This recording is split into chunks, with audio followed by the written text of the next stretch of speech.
Hello, welcome back to Tab U. My name's Katrina. I'm joined by Kobi from Tab and Ben Avigdori, lawyer, property investor and entrepreneur. Welcome. Thank you. Hi. Same format as last time. We're going to be asking the top 5 questions on hospitality and leisure. Starting off with question 1. What is the leisure and hospitality industry? Ben, over to you. Thank you. So I suppose people think of it mainly in hotels, restaurants, pubs, bars, and then recently, I suppose, competitive socialising, which is obviously a massively growing part of that industry. What do you mean by that? So that's when you go with all your mates and you throw some darts and bowl and throw an axe. I saw one the other day mini golf, where you threw a piece of iron into some clay and there was dynamite and it exploded. Yeah, I mean that sounds difficult to insure against.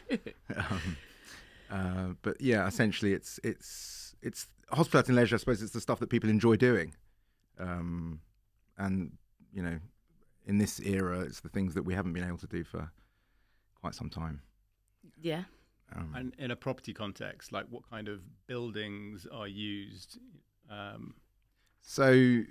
Well, it's always subject to planning, obviously. But historically, pubs are always corner. You know, if you look at pubs, they're mainly corners. In newer developments, you can see that where you get these big developments in Victoria and the city, it can be in any type of new building, office bottom of office buildings, and then in recent years it's been a bit more creative. You go to warehouses and former industrial units and lots of different things, I suppose. Floating barges and anything that you can get planning for, really. I suppose it's subject to the skill of the operator in convincing a planning officer that he can use that property for that purpose. And what's the most unusual building you've seen in the hospitality and leisure industry? Oh God, that's a good question. What's the most unusual one? It's probably going to be a boat, isn't it, or a barge? Those are always. I always wonder how easy they are to operate, I suppose. Yeah, I can't think off the top of my head. You didn't prep me for that one. Sorry, I do throw in a few curveballs. Great. Well, if we go on to question number 2, which is, how do pubs make money? So, 2 ways, really. Essentially, selling food and drink. Drink has always been historically seen as the easier route to profitability because you've got lower cost of sale. You don't need huge kitchen teams, and you can serve lots of drinks in a short space of time. So pubs like selling drinks a lot, as do restaurants, and restaurants tend to make most of their margin on the wet side of their. So we talk about it in terms of sort of wet and dry sales. So dry being food, wet being drinks, beverages, wine, spirits, beers, whatever. And people like to try and get that wet percentage up as high as possible, which is where they see the most of the margin. And what's the difference between a pub and a restaurant then? Essentially, well, a pub or a bar is really sort of vertical drinking without the need to buy food. So in the old days, you used to have an A4 planning use class, which doesn't exist anymore, but it was essentially being able to have a drink without a seated meal. And now I believe A4's been done away with, and you have to apply specifically for that kind of use these days. But restaurants would be, you sit down, you have a meal, and then you can have drinks with the meal. But you can't sit down and have drinks without the meal. So, and if you recall, under COVID, what the government tried to do was have the Scotch egg rule. Yeah. So that was forcing pubs, if you like, to make sure that people were sitting down and eating something. Would they have had to change their kind of rules for that, or because it was kind of a guidance at the time, it was okay? I don't think you were able to open and serve anything other than, you couldn't just serve drinks. You had to serve something. So people came up with this sort of, it became known as the Scotch egg rule. Yeah. I had many. There you go. But obviously, you haven't been able to go to the bar Yeah. for a long time, which is lost, as it were. So you obviously have experience of buying pubs. That was part of your business for a time. Buying and operating. Buying and operating. And Yeah. so what was your thought process, in terms of going and finding a site, and then once you'd acquired a site, what would you need to do to improve profitability? So I guess question one maybe is more of a kind of a property focus, and question two maybe more of an operational focus. Well, so my business model was always high footfall, trying to focus on corporate workers. So location's number one. If you get the location wrong, it's quite difficult to succeed unless you've got a very unique model that attracts sort of people that are willing to travel far to come and find you. I don't think I was ever a skilled enough operator to create that, unique environment. So I would always rely on having a great location, and then step two, I suppose, is having a good team that can deliver a great experience for people to come in and have a drink, have something to eat, and enjoy themselves. But corporate bookings and events and parties and all that pre-COVID stuff that we used to like, that was a major part of what I did. And about what you talk about, great location. I mean, I assume that's both within the neighbourhood and the neighbourhood itself, or is neighbourhood less important as long as you got the right spot within the neighbourhood? I think it's probably the right spot within the neighbourhood first. Yeah. And then there's all minutiae that come into it in terms of like how friendly are the council towards pubs and bars. Some councils are stricter than others. What are their rules on standing outside? How strict are licensing? Can you get extended hours? Because obviously the later you can open, the more drinks you're going to sell.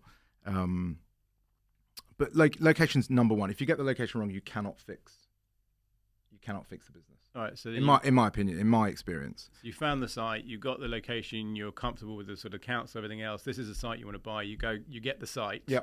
Then, like, operationally, what are the sort of first, say, 3 steps that you need to turn it around or to get it to the level of profitability that you're targeting? Staff, always staff. Number one, the right staff team will help you build the right business. But the thing is, you can never change your location, but you can always change your staff. And then beyond that, you got to treat the customer right, price it correctly, make sure you're hitting the right demand. So, opening up a vegan restaurant in the middle of Spitalfields Market, probably not a great idea. Biggest meat market in London. Things like that, I suppose. Just make sure you cater to the audience. If you're in the city, what do people in the city like to do? If you're in the West End, you've got a theatre crowd, you've got a tourist crowd, people coming in at different times of day to what they would do in the city, to what they would do in a local bar, restaurant, pub. If you're local, then you've got to cater toward kids. There's loads of different... How important? The model depends on the area, and depends on the customers. Sure. And then I guess relatedly, how important then is food? You were talking about wet and dry, and how obviously everyone wants to drive the wet sales. Yeah. But in the pub and bar world, you want to drive wet sales. Obviously, restaurants. I mean, there are plenty of phenomenal chefs who are selling food and making money out of doing that. That wasn't my model. Yeah, so staying within the pub world, how important is food? Is it the sideshow? Does it need to be good enough? Does it need to be excellent? It needs to be. I always aimed for an 8 out of 10. You always want people to leave thinking, yeah, that was a great meal and we had a good time and we had a few drinks. If you push them to expect more than that and you can't deliver it, it becomes a problem. If it's worse than that, it's a problem. But you just want people to leave and think, yeah, we'll go back. Yeah. If they have a bad meal, they're probably not going to come back. If they have a bad drink, are they going to come back? Probably. People don't have they're not as sensitive, if you like, to a bad drink as they are to a bad meal. So food is critically important to the success of the business, but it's not your profit center. In the sort of the majority of the sort of generic pubs and bars, it's not your driver. So question number 3 is, what are the key things to consider when setting up and running a pub? We've kind of touched on location and we've kind of touched on staff. Yeah. But let's say I've got my location and I know who I want to hire. Yeah. What's the kind of first step if I want to set up a pub? Branding, how you're going to position yourself in the marketplace, and then everything that flows from that. So look and feel, design, always goes back to customer experience in terms of how they, when they walk in, what are they going to see? Where are the toilets going to be situated? Where's the bar going to be situated? How are they going to be greeted when they walk in? How many low seats are there going to be to high seats or bar seats or cubicles or indoor seating, outdoor seating? There's all that stuff that goes into it. And then all your systems that go in the back of house systems, which are equally critically important. It's a science, very much a science in terms of delivery. You can't.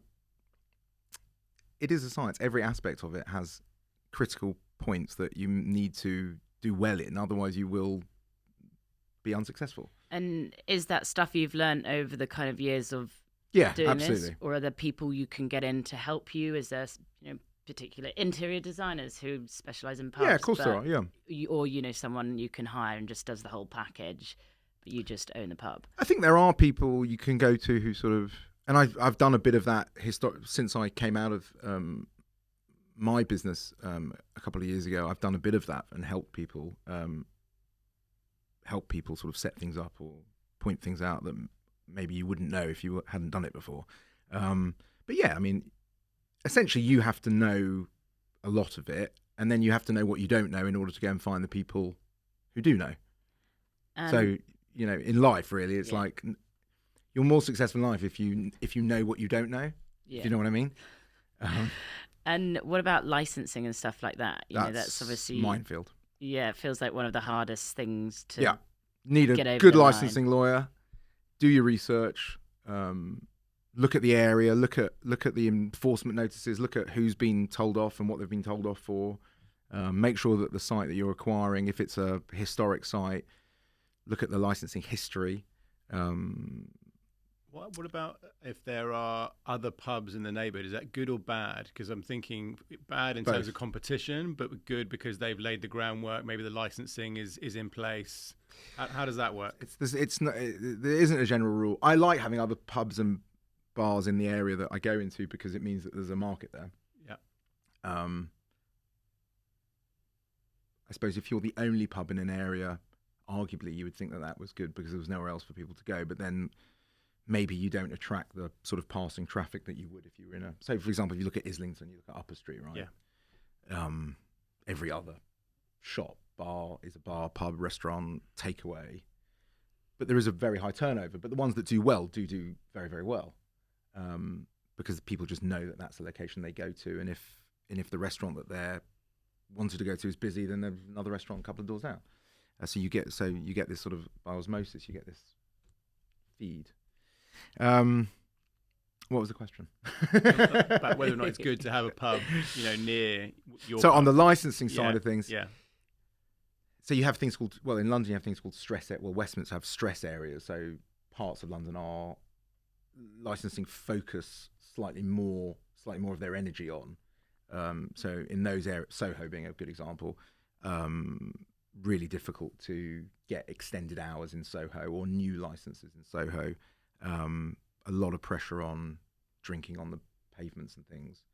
I'm talking, everything I'm saying is very much a pre-COVID world, because obviously post-COVID, if you go to Soho, everyone's now in the streets and everyone's sitting in the streets, and it's a street party essentially. But pre-COVID, it was a very very sensitive area, lots of patrols, you'd be visited often. Obviously there's problems with crime and drugs and all those other things that go into it. But on the whole, you want to just make sure that your license, that the council that you're under has a favourable outlook on licensing, especially drinking, and especially outdoor drinking and standing outside having a party. How many times have you driven around the city and on a sunny Friday evening, and its pavements are just packed? Well, it's great if you're a customer, but I guarantee you that the people who are owning those sites or running those sites are just running around panicking, trying to get those people to come in or disperse or not block the traffic or not get run over, and all that kind of stuff. And with these thoughts around licensing, reading between the lines, it feels like we're saying that whenever you're going to open a new pub, or you've obviously got to go and get your licensing. What about acquiring a pub that's operating and has a license, potentially a successful pub? When you come with a change of ownership, are you kind of starting afresh? No, you just do it. You're just continuing. No, you transfer it as long as you've got a license. As long as you've got a personal license, you can transfer it. But from a property investor perspective, if you're buying a pub or a restaurant for that matter, and there is a history of licensing issues, I mean, essentially, the end of your license is the end of the business. Yeah. So it should be a fairly important thing that you look at. Yeah. And by that, I mean, how many warnings have they had? How many times have they been taken to tribunals? And, are their neighbours all over complaining constantly? And if you've seen, say, a smattering of that, would you still be interested, or you'd certainly be wary? You'd be wary, even with just a few. 100%. Okay. Yeah. And you kind of mentioned a personal license. What is that? Is that I own you going on a course? Okay, fine. Teaching you how to sort of sell alcohol so it's responsibly. Not a mixologist course. No. So I can. The council don't really care whether you can. I make know a how decent... to make a great mojito, Correct. but They don't I can't. care. They might not let me run a pub. Yeah, they're not interested in how good your whiskey sour is. They just want to know that you can spot a 16-year-old. Yeah, fair enough. Things like that. Yeah. Fine. And going on to kind of the acquiring of the pub, what kind of funding is out there for that, or can you get funding for pubs? Or... Well, if you're buying a real estate asset, it's just the usual Yep. funding lines, I suppose. Business funding, I think, is probably incredibly challenging. If you're setting up new, definitely. I mean, we could have hours of conversation in terms of how you get into the industry, because there are lots of routes through pubcos, but I'm not sure how interested your audience is in the pubco world. But that's another. So you can do management agreements with pubcos. You can do, a myriad of different tenanted style agreements, leases. And they would support you. You have to jump through hoops and present business plans and be a competent human being and probably put a bit of money in yourself. But there are ways of getting hold of a pub from all of the big pub. There's 4 or 5 big pubcos in the UK. I mean, it does change, and they do tend to buy each other out a lot. But there are ways of doing it that way. And I imagine in this world now, there's quite a lot of pubs that have closed their doors, and probably a lot of pubcos that are looking for new pub landlords to come in and take over and run their pub for them. Cool. Thank you. Well, question number 4, which is, how does the leisure and hospitality industry appeal to property investors? I guess let's go pre-COVID, and then maybe we touch on after COVID. Yeah, I think post-COVID, it's a very difficult question. I think, you just have to pray there are no more lockdowns, and then it's fine. Pre-COVID, how would it appeal? In different ways. So in the bigger developments, the bigger landlords, the Landsec's and the British Lands, and all those guys that were building, big multi-use sites in West London and the city, and out of town, I suppose. They were having lots of different use classes within their developments because they have to tick lots of boxes for the local authorities. So from that's one extreme. For a sort of average guy looking to go and buy, single property assets that have a restaurant as a tenant, why would it be interesting? It's a yield and a covenant question, in the same way that it is for probably any property investment. I mean, I suppose you have to take a view on the covenant, don't you? I mean, you could have gone out 10 years ago and bought loads of Jamie's Italians and would have thought that was a great covenant.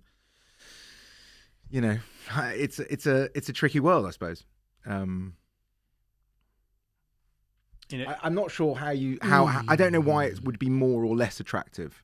I think you have to look at it on its individual merits: tenant covenant, yield, location. Ultimately, you have all the alternative uses in the event that it ceases to be a pub or restaurant, which is something that obviously a lot of people have taken advantage of over the years.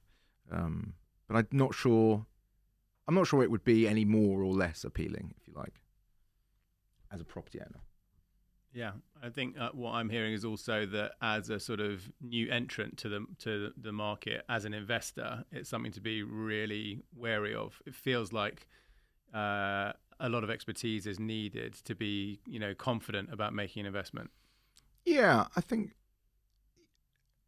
property landlords don't necessarily understand the way that the industry works as well as they would if they were buying a sort of hairdressers on the high street or an office building. There's not that many external factors that affect those types of businesses in the same way that the pub and restaurant industry. So it's more volatile, basically. I think so. I think people probably historically know that. Yeah, I mean, look, you gave the great example. Jamie's Italian, I know. Yeah, I'm not sure how are we allowed. Got to be not. That was just one of many chains over the course of time. Casual dining. I think it's very well documented that have struggled.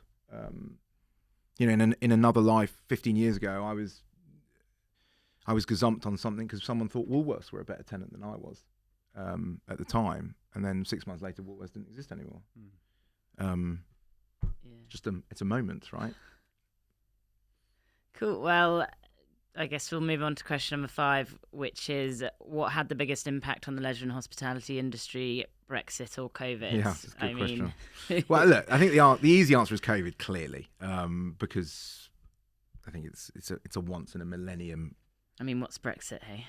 Once in a millennium event. I think the problem, I think what people forget about the effect of COVID on the leisure and hospitality industry is how much people were suffering because of Brexit, and not because of the actual act of leaving the union. It actually Brexit for the hospitality and leisure happened on whatever day it was in June 2016, when we voted to leave, and then all hell broke loose from 90% of people employed in the industry, certainly in London, were EU nationals, French and Spanish and Italian and Polish and Eastern European, and we had and then there's quite a lot of, I suppose, from Australia, New Zealand, other places.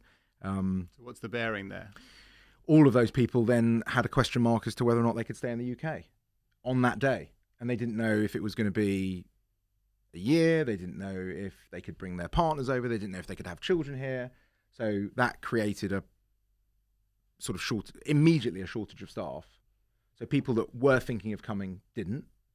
People that were already here, some went home. At the same time, the currency was on the floor. So actually earning sterling at the time was not as attractive as it had been historically. So that caused attrition and people off they went. So hiring people became really difficult. There was a weird moment for about a year where it wasn't such a moment where you literally could not hire pizziolas for pizza restaurants. They were like a commodity in London, and the sort of you used to pay a pizziola sort of $450 a week, and then all of a sudden you're paying them $550, £600 a week. So wages, obviously, you had wages inflation. All your suppliers who were buying stuff from Europe and wine from New Zealand, South Africa, Australia, South America, they decided that they would be hit massively by Brexit, and all the prices went up. So Brexit was a major problem, and the industry was sort of starting to figure out how to operate in a Brexit environment, and then COVID came, and then Brexit came, and then real Brexit came. And what do you know of how it is, at the coalface now? Staffing's massive problem. Staffing's always been a problem, and it just seems at the moment I think it's widely reported in the sort of national news that getting hold of staff, because people who weren't working or maybe weren't furloughed, who actually lost their jobs, went and found other things to do. You're now trying to sort of bring those people back from other industries. Staffing's a big problem, and then a shortage of staffing creates a wage inflation, right? Because you got to pay more to get, and that's the problem. That's a double whammy. Very much so. And I guess that things like trade and think goods coming in and out is probably less relevant to sort of hospitality and leisure because it's quite local, or is that not the right assumption? No. So I'm thinking about all the red tape and the delays. Yeah, I mean, obviously we're all buying stuff from suppliers, so we're not necessarily shipping stuff in ourselves.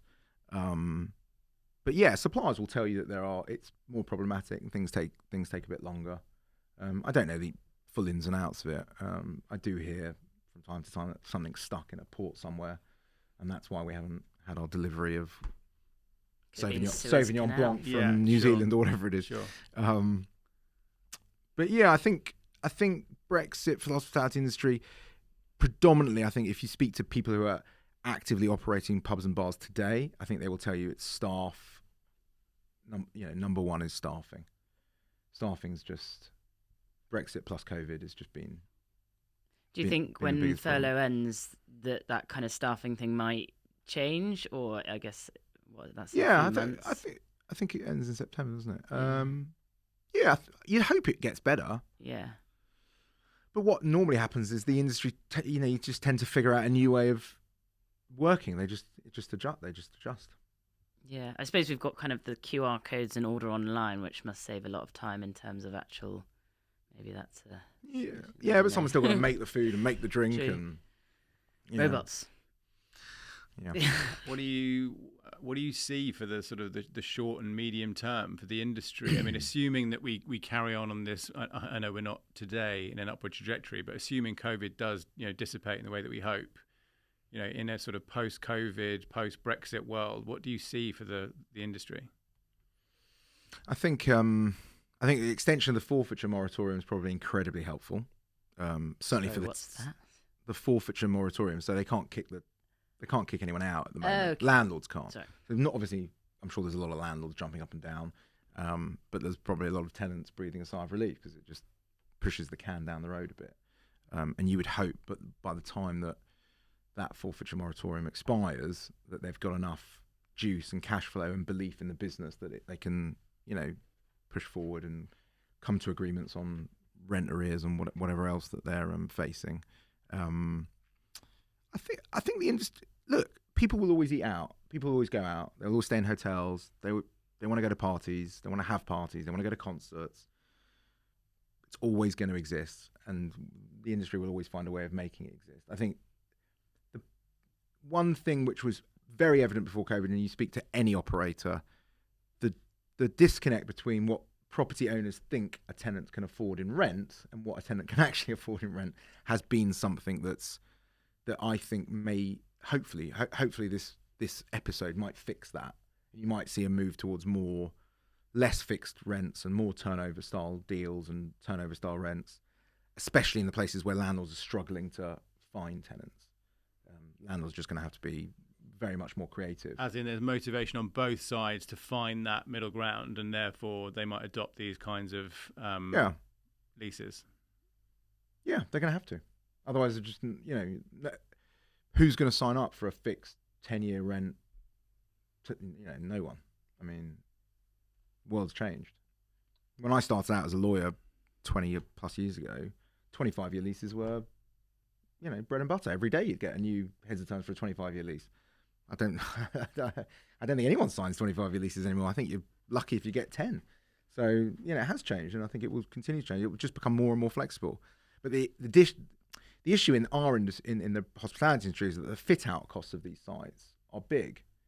And actually, maybe even going back to your point is, why is it interesting to an investor? I actually didn't think about that at the time, but, you have to put so much money into the site that you're actually making a big commitment to the site that you don't own. And you're putting you're laying out a big amount of capital. So doing that, you don't want to do that if you don't have the right lease terms. It's a challenge. You just got to find the balance. Find a clever lawyer. But overall, you feel confident for the future of the industry? Oh, 100%. Yeah, absolutely. The customer decides whether the industry survives or not the landlords and operators just have to figure out a way of making it work. I don't think there's any shortage of demand there, then. Exactly. Yeah. No, I'm out everywhere this week. I mean, what you're seeing at the moment, and such plenty of people I know in the industry, I think you're definitely seeing a bounce back now. People are desperate to go out. Yeah. The people are going out, they're enjoying themselves. Last summer they did the Eat Out to Help Out, which was astonishingly helpful for the industry. And obviously you're still in an environment of low VAT. I think it's 5%. A lot of people aren't paying rates. I think rates coming back sooner than actually, quite soon actually. Hopefully they're starting to pay their rent, but maybe on reduced rates. So there's an opportunity for the hospitality industry to sort of put some cash away now. And they certainly did last summer. Well, they certainly were able to make up for some of the revenue that they lost. We haven't even gotten to takeaway businesses. I mean, they did fine. Yeah. They did fine during COVID. I feel like my delivery was the door was being knocked every 5 minutes. Yeah. Quite embarrassed actually. Yeah. There is a big difference between sort of a grab and go sandwich place in the city to a takeaway in a local high street. Yeah. You know, if you spoke to the owner of both, they would tell you a very different story about COVID. True. Oh, well, hopefully it'll end soon and I can continue to eat out lots. Yeah, very much so. Stay positive. Well, thank you both for joining me today. Thank you. It's been really, really interesting. That's been Taboo Podcast on Hospitality and Leisure. Make sure you like, subscribe and comment and share. And I'll see you next time. Bye. Great. Good? Thank you very Great. much. Whew. Happy? I hate that. Dry, straight run through, very smooth. Yeah. Very Can't- fluent.